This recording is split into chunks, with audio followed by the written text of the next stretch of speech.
যেহেতু ওল্ড প্লেয়াররা এখনো গেম খেলে, তো তাদের উদ্দেশ্যে আমি কিছু কথা বলি। ভাই, আপনার কি মনে আছে সে র্যাঙ্ক পুশের কথা? আপনার কি মনে আছে প্রাইভেট ছুটি হওয়ার পর সবাই একসাথে মিলে কাস্টম খেলা, ডায়মন্ড টপ আপ করে ডিজে আলোক নেওয়ার ফিলিংটা, বন্ধু বান্ধবকে বারবার দেখানো, মামা আমার অ্যাকাউন্টে তো ডিজে আলোক আছে, তোর কাছে কি আছে? আরে বন্ধু, আজকে আমি একলা বিয়ার র্যাঙ্ক খেলছি, 6 কিল করছি, তুই কই আছিলি? এ মামা, গেমে ঢুকতো, আজকে বিয়ার র্যাঙ্ক খেলমু। মিয়া হিরোইকে উঠতে হবো তো, তুই কই তাড়াতাড়ি গেমে আবি না? আরে আয় আয়, তুই আমার লগে কত কাস্টম খেলোস, চল চল কাস্টম খেলি।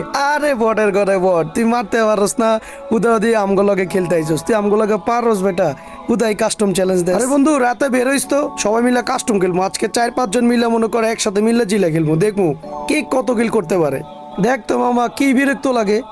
এই 10টার দিকে আপডেট দিছে, বিকাল 5টা পর্যন্ত আমরা কোনো গেমে ঢুকতে পারবো না, এত বড় আপডেট দিলে হয়? এখনকার ভাই আপডেটগুলা জাস্ট 20-30 মিনিটের।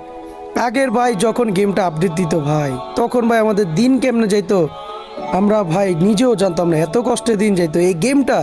এখন ভাই 2-3 দিন না ঢুকলে কিচ্ছুই হয় না, কিন্তু আগে যখন জাস্ট আপডেট দিত 10টার দিকে 5টার দিকে আসতো, কতক্ষণ বসে থাকতাম।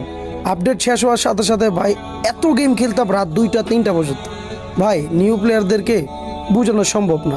আপনারা যারা ওল্ড প্লেয়াররা আছেন, প্লিজ ভাই একটা আপনার মূল্যবান কমেন্ট করে যাবেন।